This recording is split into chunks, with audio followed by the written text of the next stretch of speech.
Queridos irmãos e irmãs, hoje celebramos a festa de São Matias, que entrou no grupo apostólico por causa da traição de Judas. Judas traiu Nosso Senhor. Judas vendeu Nosso Senhor por 30 moedas. Ele trocou Nosso Senhor por nada. Há uma antífona no antigo ofício de trevas que dizia: Judas mercator pésimos. Judas é um péssimo negociante, porque ele trocou o Senhor dos céus e da terra por 30 moedas.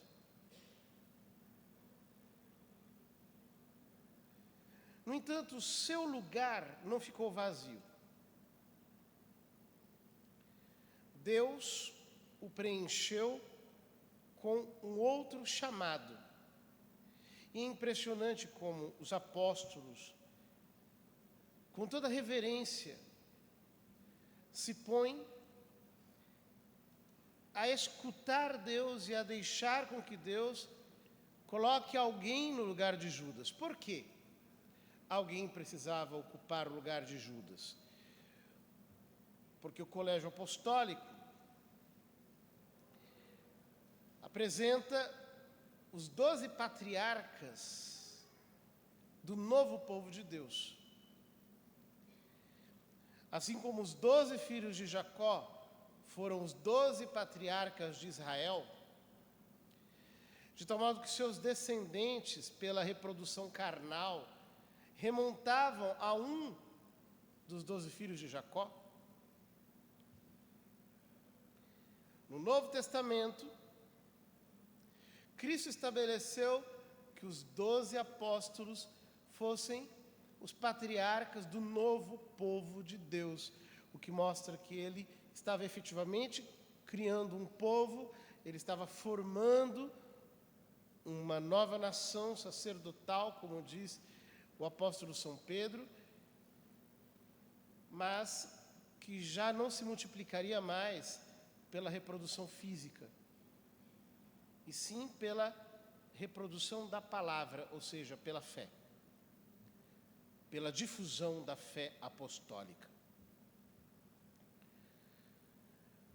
Portanto, esse número 12 não era um número qualquer. Era um número que designava a natureza da igreja enquanto povo, enquanto uma nova nação sacerdotal, espalhada por todos os países, por todas as nações, por todas as tribos, povos, línguas e assim por diante. O texto da primeira leitura nos diz que São Pedro levantou-se do meio dos irmãos e disse: irmãos, era preciso que se cumprisse o que o Espírito Santo, por meio de Davi, anunciou na Escritura sobre Judas. Ou seja, o chefe do grupo apostólico, São Pedro, se levanta e propõe que outro ocupe o lugar que Judas havia desertado. Mas ele coloca um critério. Há homens que nos acompanharam durante todo o tempo em que o Senhor Jesus vivia no meio de nós, a começar pelo batismo de João, até o dia em que foi elevado ao céu.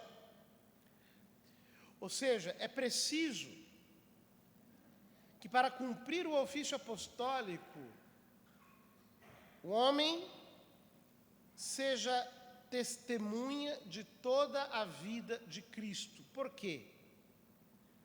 Porque a missão do apóstolo é comunicar a vida de Cristo.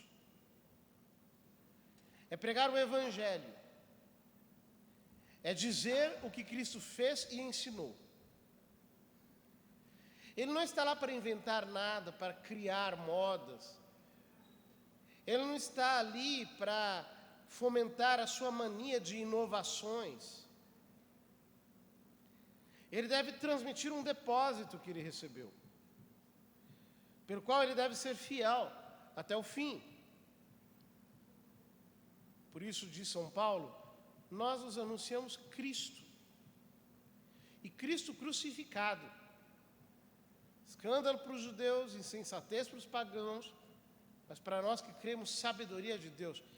Ou seja, a missão do apóstolo é pregar Cristo, é anunciar Cristo, é fazer Cristo conhecido. Mas, diz São Pedro, agora é preciso que um deles se junte a nós para ser testemunha da sua ressurreição. Ou seja, o ofício do apóstolo é o de ser testemunha da ressurreição. Por quê? Porque nós não pregamos um Cristo morto. Nós pregamos um Cristo vivo, que continua operando em nossas almas pela fé. Um Cristo que continua a agir em nós através da sua graça. O apóstolo não é alguém que prega um personagem do passado, não é alguém que vive em função de um acontecimento que já não é mais atual, que traz à lembrança fatos que já caducaram, não. O apóstolo é alguém que fala, não apenas de alguém que está vivo, mas de alguém que está agindo aqui e agora, alguém cuja vida está atuando aqui neste momento. Então eles apresentaram dois homens, José, chamado Barsabás, que tinha o apelido de Justo, e Matias. Em seguida fizeram esta oração: Senhor, tu conheces os corações de todos, mostra-nos qual destes dois escolhestes para ocupar neste ministério e apostolado o lugar que Judas abandonou para seguir o seu destino. Ou seja, os apóstolos não ousam escolher, eles querem que Deus escolha. Os apóstolos, inclusive, segundo o texto de São Lucas, apresentaram primeiro o nome de José, chamado Barsabás, que tinha o apelido de Justo, e depois o de Matias, sobre quem não comentam nada. É como se São Lucas estivesse dizendo: José, chamado Barsabás, que tinha o apelido de Justo, era muito mais recomendável. Era alguém que tinha prerrogativas. Era alguém que tinha condições. É alguém que chegava com uma carta de apresentação. E também Matias, sobre quem não se diz nada. Então tiraram a sorte entre os dois, e a sorte caiu em Matias, o qual foi juntado ao número dos 11 apóstolos. A sorte caiu sobre Matias. Ou seja, os apóstolos decidiram que Deus era quem escolheria aquele que sucederia Judas na posição do apostolado. Queridos irmãos, a eleição divina é um mistério. No Evangelho, Jesus diz: não fostes vós que me escolhestes, mas fui eu que vos escolhi. Não fostes vós que me escolhestes, mas eu que vos escolhi. É Ele que escolhe. É Ele que aponta quem Ele chamou. É Ele quem diz quem é dele. Nós temos a experiência de que somos nós que escolhemos.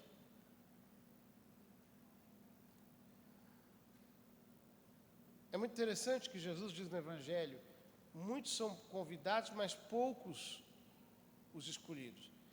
Nós temos a impressão de que somos nós que escolhemos Deus. E de fato, nós escolhemos mesmo. Mas no plano da divina providência, nós só escolhemos porque antes nós fomos escolhidos. em um mistério que nós jamais temos condições de entender, que é impossível ao homem discernir. Quando nós chegarmos ao céu, se nós formos do número dos eleitos, que Deus o permita que o sejamos, nós ficaremos perplexos com o fato de que Ele nos escolheu. E não encontraremos muitas razões para isso em nós mesmos, porque é a sua vontade soberana que o faz. É o seu amor incondicional. Ele nos escolheu, não sabemos o porquê, não sabemos como, talvez saibamos para quê. O Catecismo diz que Deus nos criou para que nós possamos amá-lo, servi-lo e glorificá-lo. Sim, essa é a nossa função. Mas a sua eleição, a sua escolha, se deu por um ato libérrimo da sua parte. E a nossa posição é a de aceitar, agradecer e dizer: Deus, eu te bendigo porque o Senhor me chamou, o Senhor me escolheu, para que eu pudesse viver na fé do Filho de Deus, que me amou e por mim se entregou, para que os meus olhos se abrissem e eu descobrisse quem é Jesus Cristo, para que eu estivesse aqui. Matias foi escolhido para ser apóstolo. Nós somos escolhidos em primeiro lugar para a fé, para a salvação, mas também para tantas outras missões que Deus nos dá. Diante da eleição de São Matias, que nós possamos também repetir esta exclamação que a igreja nos faz dizer numa das orações eucarísticas: concedei-nos o convívio dos eleitos. Que nós possamos verdadeiramente estar entre os eleitos de Deus. E que isso se manifeste por um coração sensível à sua graça, por uma vida piedosa aos seus pés, por uma dependência real do Espírito Santo, por um desejo concreto de conhecê-lo mais e mais, de fazer a sua vontade, de abraçar a nossa cruz, de fazer tudo aquilo que estiver ao nosso alcance para ser fiéis até o fim, para que então possamos, confirmando a nossa eleição, chegar entre os eleitos do céu e dizer-lhe obrigado, porque o Senhor me escolheu, mesmo sem que eu lhe tivesse nada a oferecer.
Orai, irmãos e irmãs, para que o nosso sacrifício seja aceito por Deus Pai Todo-Poderoso.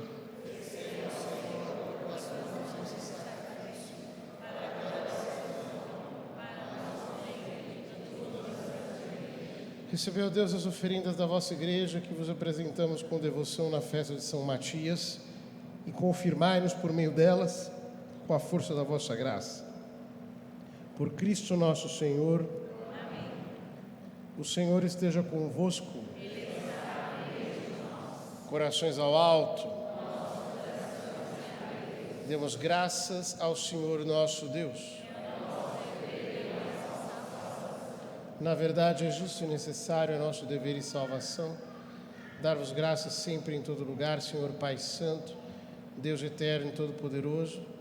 Na Assembleia dos Santos, vós sois glorificado e, coroando seus méritos, exaltais vossos próprios dons. Nos vossos santos e santas ofereceis um exemplo para a nossa vida. Vós constituístes a vossa igreja sobre o alicerce dos apóstolos, para que ela fosse no mundo um sinal vivo de vossa santidade e anunciasse a todo mundo o evangelho da salvação. Por essa razão, os anjos do céu, as mulheres e os homens da terra, unidos a todas as criaturas, proclamamos jubilosos vossa glória, cantando a uma só voz.